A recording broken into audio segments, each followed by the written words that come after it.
I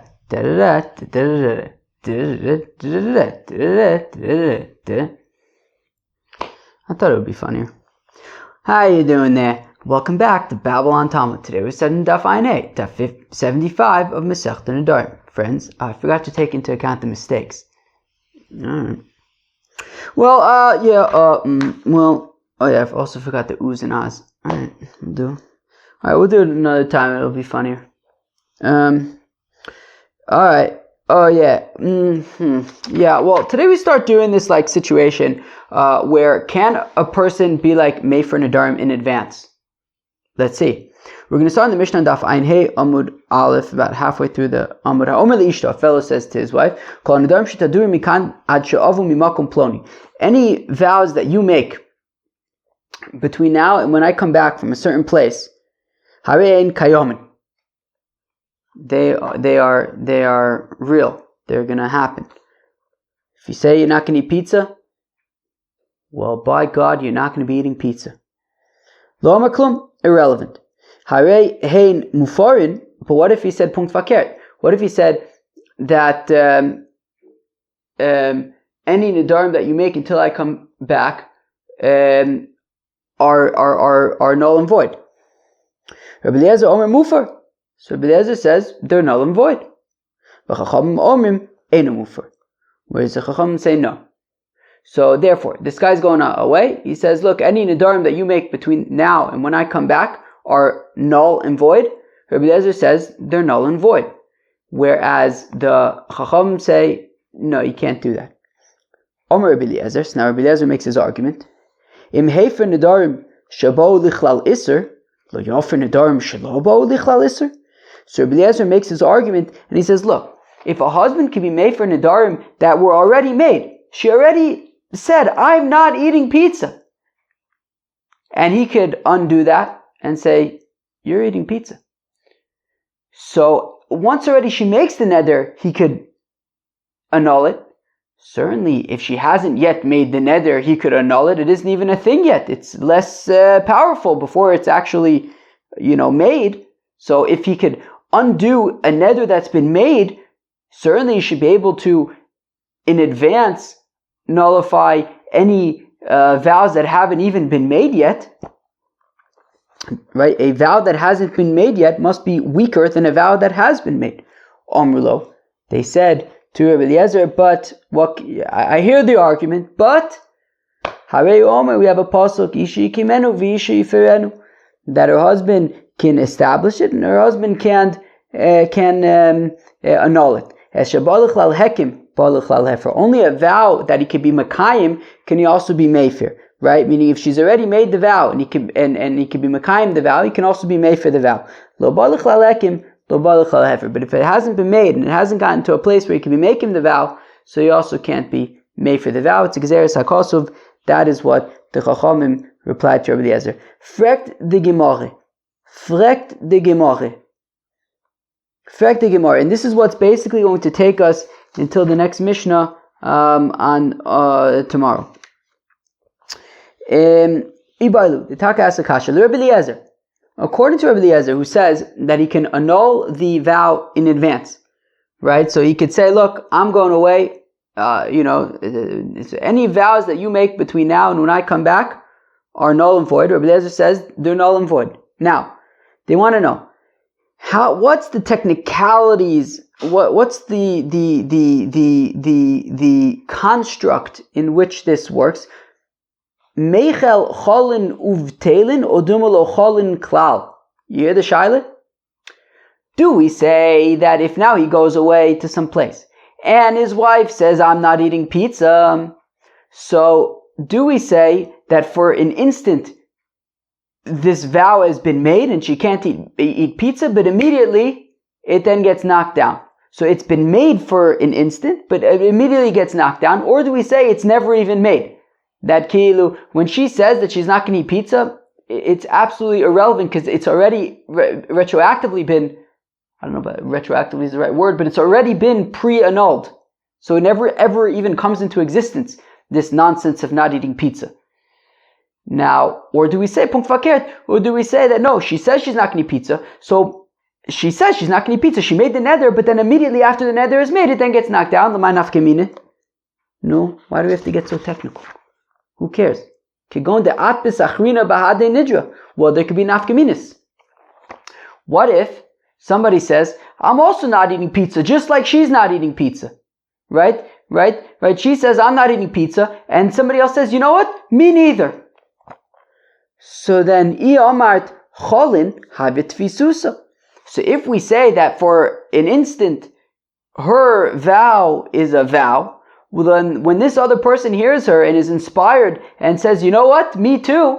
Me oichit. I'm oichit not gonna eat pizza. So if we say it's a proper vow, however short-lived, well then that fellow also is not allowed to eat pizza. Lo cholin, lo ika mashoshe.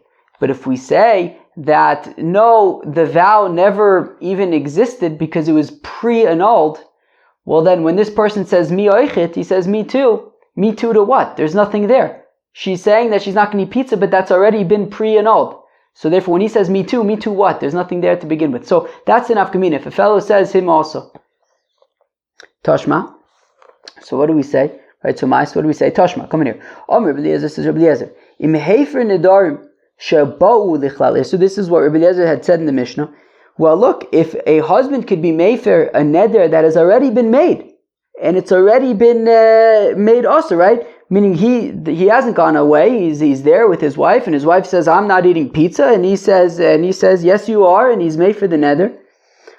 So then, if he could be made for a neder that's already been made, lo yafer nedarim shelo ba'u lichlal iser. You hear that? So his argument is certainly then he can be made for nedarim that have not even existed. Shmamina lo chalin. Which implies that they won't exist, right? Meaning that when he says in advance that any neders that she makes until he gets back are annulled, and we're saying that they're right, that they haven't even come into a place of isser, we want to say that it means that they don't ever come into existence, i.e. they're pre-annulled, they never exist. But says the Gemara, that's not really such a stark proof, because mikatoni she'enon ba'in shelo ba'u. Well, it doesn't mean that they will never come into existence. He's just, Rabbi Eliezer argument is that if it could be made for a neder that's already been made, certainly it could be made for nedarim that have not yet been made, but I could argue that once they're made, they'll exist for an instant and then be annulled. Meaning he's not saying that he could be made for nedarim that will never come into existence because he's pre-annulling them. He's not saying that. He's saying that he could annul vows that have not yet been made.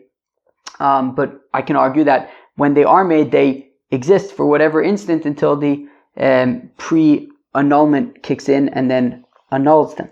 So unclear yet if how this pre-annulment works. If it prevents the neder from ever existing, or if it exists for whatever short period of time. Toshma, come in here. Omer loin Rabbi Eliezer. So we have a brisa in which Rabbi Eliezer says to the Chachamim, Uma b'makom she'ein mefer nidrei atzmo.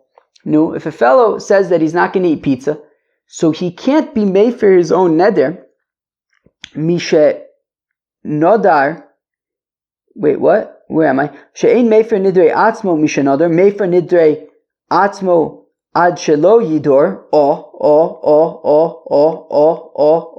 Friends, let's read that again. Toshma Omer loin. He said to Rabbi Eliezer says to Chacham, once a fellow says, I'm not eating pizza, he can't be made for his own neder. He has to go and do ataras nedarim with other people. But yet, made for nidrei atzmo ad shelo yidor, on Rosh Hashanah, he could say, any nedarim that I'm going to make should already be ka'afar the Irish, right? It should be null and void. He's able to do that in advance. Right? So in a situation, right? So for himself, if he says he's not going to eat pizza, so he has to go to and do ataras nedarim with other people. He can't be made for his own neder, but he can pre-annul, right? On Rosh Hashanah, he could say any nedarim that I make this year are null and void. He could pre-annul them. Makom shemei for nidrei ishto mishetidor. Now, when it comes to his wife, that even once she's made this neder and said that she's not going to eat pizza, he could annul it. Enodin sheyofer nidrei ishto. Certainly, then he should be able to be made for a nidrei ishto ad shelo tidor, prior to her making the neder, right? So Rabbi Eliezer makes his argument to argue that the husband should be able to pre-annul his wife's nedarim based on the fact that he could pre-annul his own nedarim. And he can't annul his own nedarim that he's already made, but he can pre-annul his nedarim. And yet when it comes to his wife, he can even annul the vows that she has already made. So certainly he should be able to pre-annul her nedarim, because he seems to have more control over her nedarim in general. Now, so what do we see? So we said that by himself. What do we see? So if we go back to the beginning of the verse, it says, right, he could pre-annul them.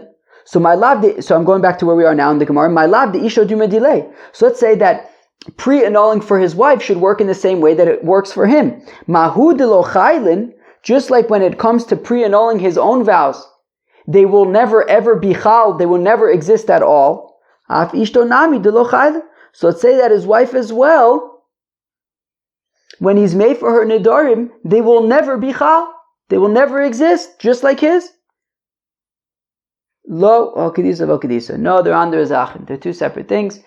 You could argue that his vows are pre-annulled and they never exist, but when he pre-annuls her vows, maybe they exist for an instant and then they get annulled. So we still don't have a mahalach over here for Rabbi Eliezer if they're pre-annulled or if they exist for whatever instant and then get annulled. Friends, what should we do over here? Should we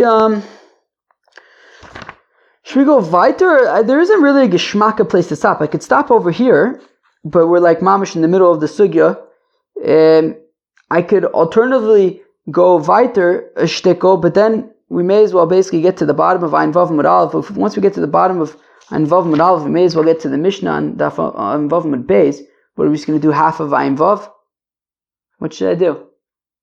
What should I do? I mean, if we start, what should I do, friends? What should I do? Tell me. What should I do? Should we just go weiter? We're already in a flow. If we start tomorrow in the middle, you're going to have to remember what we're talking about. Once already you know what we're talking about, let's just go weiter. Well, it's so far it's been less than 13 minutes. Let's just go weiter. We could spare another few minutes. We'll just get to the Mishnah and Ein Vav Mud Beis, and then tomorrow's daf will probably be like 3 minutes. All right, let's go weiter. Toshma, come in here. They said to Rabbi Eliezer, look, bro, don't make these kal v'chomers. Because look, uma mikveh. If I take the example of a mikveh, shemayle es atmein mitumason, that a fellow is tamei, he goes into the mikveh, he becomes tahor, and yet ein matzil es atahor militame. If a fellow is in a mikveh and then a dead sheretz falls on the guy, he becomes tamei. So a tamei fellow goes into the mikveh, becomes tahor. A tahor fellow who's standing in the mikveh and a dead sheretz falls on him, he becomes tamei. Odom she'ein maile es atmein mitumason.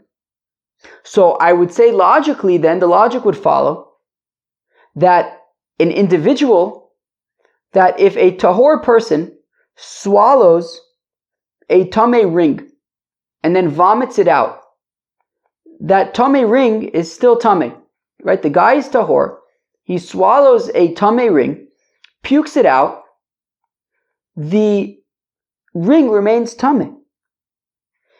So again, we had the mikveh, a tamei guy goes into a mikveh, he becomes tahor, and a tahor person who is in a mikveh, and a dead sheretz falls on him, he becomes tamei.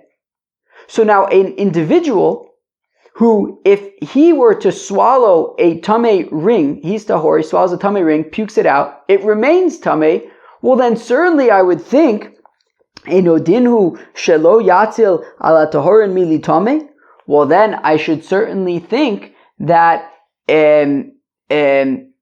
it should not be able to protect something tahor from becoming tamei. So again, going back to the mikveh, a tamei guy goes into the mikveh, he becomes tahor. And yet, the mikveh is unable to guard a tahor person from becoming tamei. A tamei guy goes into the mikveh, becomes tahor. A tahor guy is already in the mikveh, a dead sheretz falls on him, he becomes tamei. The mikveh, which is able to retire somebody who's tamei, is unable to prevent somebody tahor from becoming tameh when he's in the mikveh. Now, if I apply this to an individual, a fellow who's unable to be mitaher something, right? A tahor person swallows a tameh ring, pukes it out, it remains tameh. So I would think that certainly a person then would be unable to save an object from becoming tameh. What does that mean? It means that if a tahor fellow, swallows a tahor ring and then goes into a house, a bayis hamanuga, let's say, and he becomes tameh because he went into the bayis hamanuga, he became tameh, yet the ring would not become tameh. The ring would remain tahor.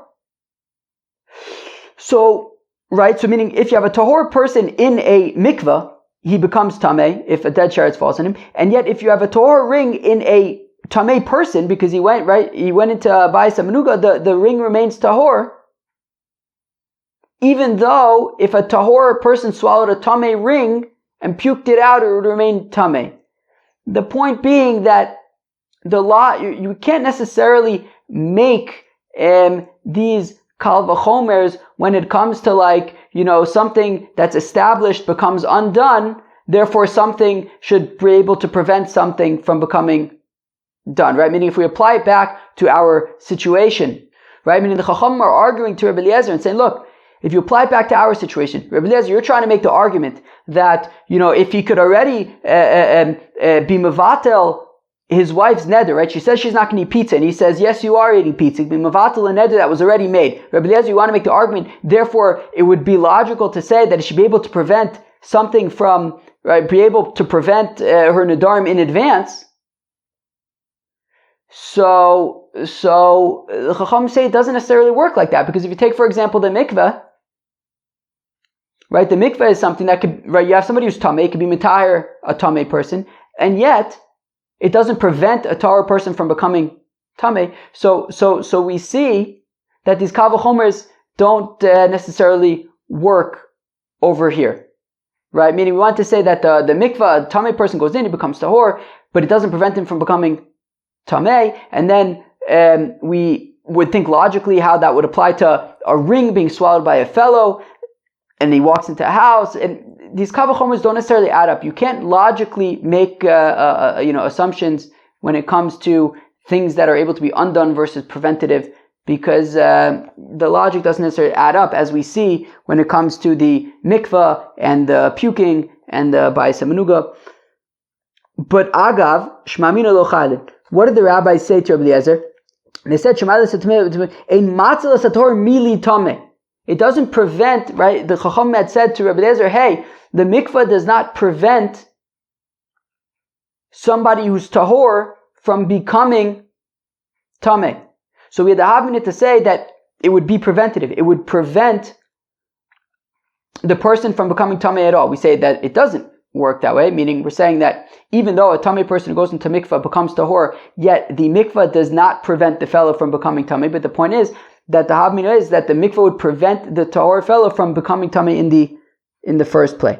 And also when it comes to if a fellow swallows a tahor ring and goes into bayis hamanuga, it prevents the ring from becoming tameh in the first place. So we see that based on the rabbi's response to Rabbi Eliezer, we're talking about that it would prevent that Rabbi Eliezer is talking about the husband preventing his wife from her neder being chal in the first place.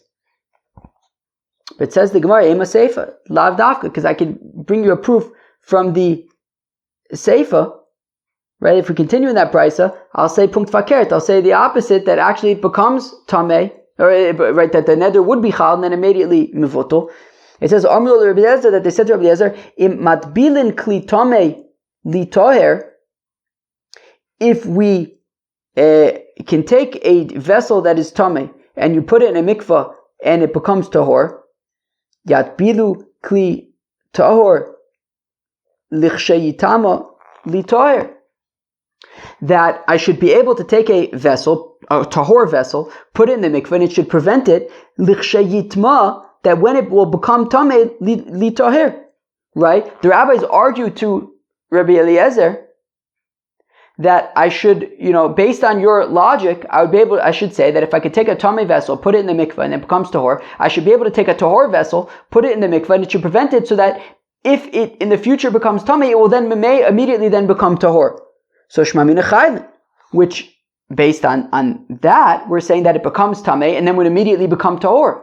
So we see that the tumah is chal, and therefore we seem to be saying that according to the Rabbi Eliezer's logic, it would be that the neder would be chal temporarily and then become immediately mivotel. So amrei rabbanon lo kaim elon b'tamid Rabbi Eliezer. So rather, look, the rabbis aren't exactly sure, if Rabbi Eliezer is talking about it not being chal at all, or if it'll be chal and then mevuto. This is what they're saying to the Rabban, to Rabbi Eliezer. My svir lach, what do you hold? Isvir lach the chaylin uvtelin. If you hold that the neder would be chal and then immediately mevuto, tave klit yuvtech. Well, I can ask you a kasha from a vessel, because a tahor vessel, I can't just put in a mikvah and it'll prevent it from when it becomes tamei to immediately become tahor. Ilos virlach dechaylin, and if you hold that the neder wouldn't be chal at all, tave mikvah tiyuvtech. Well, then I'll ask you a kasha from mikvah, because I could be in the mikvah and then something that is and then something we're saying that the mikvah does not prevent somebody who's in the mikvah from becoming tamei, right? It'll still become tamei. It does not prevent it from becoming tamei, right? You can't prevent the person from never becoming tamei. So we see that the rabbis are responding to Rabbi Eliezer and saying, however you want to learn, whether you want to learn that the neder would be chal and then immediately mevuto, or whether you want to say that it won't be mevuto in the first place, the Rabbanan are saying to Rabbi Eliezer that we have responses to you. Right, if you're talking about it won't be chal at all, so then I'll ask you a kasha from the mikveh. If you're saying that it'll be chal and then mevuto immediately, I'll ask you a kasha from putting a vessel in the mikveh in advance. Okay. Tashma, come in here. Amrloim Rabbi Eliezer. Rabbi Eliezer said to the rabbis, Umaz zroyim. When it comes to seeds, zroyim tmeim. When it comes to tamei seeds, kevan shezron bekarka tahor. That once you take tamei seeds and you put them in and you plant them in the ground, they become pure. They become tahor. Zruin ve'omdin lo kol shekain.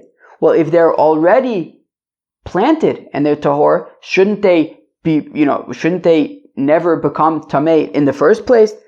Shmamina lo chaylin. So we see that Rabbi Eliezer's logic is that they won't be chal at all. So we see that what Rabbi Eliezer is saying is that the husband, before he goes away, could say that any neders that you make will never be chal in the first place. They're pre-annulled. How come the rabbis aren't on board with Rabbi Eliezer? They don't hold of kal v'chomers. What, they're not into his kal v'chomer, to his logic. We see that the rabbis are on board with a similar situation. Is it possible that a fellow could sell his daughter to be a maidservant when she's already a naira? Amru, they said, well, kal v'chomer, mechura kvar yotza. If she's already been sold as a maidservant, when she becomes a naira, she becomes unmaidservanted, right? She goes free. Eina mechura einu din shelo timacher. Well, then certainly if she has not yet been sold as a maidservant, she can't be sold when she's already a naira. So we see that the rabbis do hold of a kal v'chomer in a circumstance like this, where, if the thing already happened, it gets undone. Certainly it would prevent it from happening in the first place. In Ba'amadarshi kal v'chomer, we say yes, in general the rabbis hold of kal v'chomers like this, but v'shayni acha, it's different when it comes to Nedarim, to Amar Kra, because the pasuk says, Isha yikimenu visha yiferenu, that her husband will be making the neder, her husband will be made for the neder, as shebalach lal hekem, balach lal hefer, only a neder that's already been made, and you can be mekayim it, can you be made for it as well, as shelo balach lal hekem, lo balach lal hefer. Look, if the neder has not yet been made, and you can't be mekayim it, so then certainly you cannot be made for it either. Friends, that was daf ayin hey, but also basically I'd say more than half or around half of daf ayin vav as well of Masechta Nedarim. We talked about a fellow goes away and he says to his wife that regarding any Nedarim that she makes. So everyone agrees that if he says that they're mekuyim, they're going to be in place, established. So it doesn't work. In terms of being made for them, Rabbi Eliezer says he can be made for them. The Chacham say he cannot. And the Shaila was that when Rabbi Eliezer says that he can be made for them, does that mean that they will never ever be chal, or does that mean that they'll be chal sort of shortly, but then immediately become an old? And the nafkamina was if a fellow hears it and says, me too. And ultimately we said that Rabbi Eliezer is saying that it won't be chal at all. Friends, that was Daf Ayin Hey and half of Daf Ayin Vav of Masechet Nedarim. Hope you enjoyed. Peace out.